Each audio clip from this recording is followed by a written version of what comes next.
Première épître à Timothée, chapitre 5.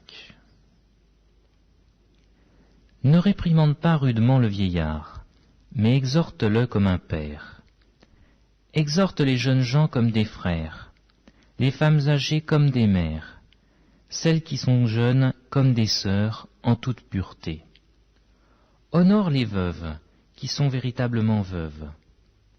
Si une veuve a des enfants ou des petits-enfants, qu'ils apprennent avant tout à exercer la piété envers leur propre famille, et à rendre à leurs parents ce qu'ils ont reçu d'eux, car cela est agréable à Dieu. Celle qui est véritablement veuve et qui est demeurée dans l'isolement met son espérance en Dieu et persévère nuit et jour dans les supplications et les prières. Mais celle qui vit dans les plaisirs est morte, quoique vivante. Déclare-leur ces choses, afin qu'elles soient irréprochables. Si quelqu'un n'a pas soin des siens, et principalement de ceux de sa famille, il a renié la foi, et il n'est pire qu'un infidèle. Qu'une veuve, pour être inscrite sur le rôle, n'ait pas moins de 60 ans, qu'elle ait été femme d'un seul mari, qu'elle soit recommandable par de bonnes œuvres, ayant élevé des enfants, exercé l'hospitalité, lavé les pieds des saints, secouru les malheureux, pratiqué toute espèce de bonne œuvre.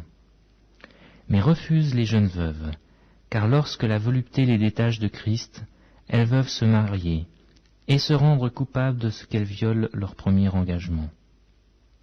Avec cela, étant oisives, elles apprennent à aller de maison en maison, et non seulement elles sont oisives, mais encore causeuses et intrigantes, disant ce qu'il ne faut pas dire. Je veux donc que les jeunes se marient, qu'elles aient des enfants, qu'elles dirigent leur maison, qu'elles ne donnent à l'adversaire aucune occasion de médire, car déjà quelques-unes se sont détournées pour suivre Satan.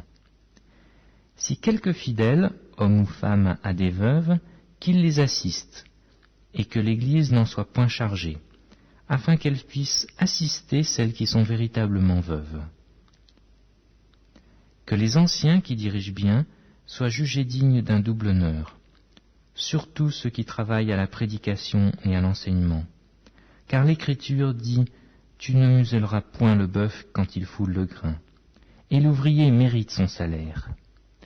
Ne reçois point d'accusation contre un ancien, si ce n'est sur la déposition de 2 ou de 3 témoins.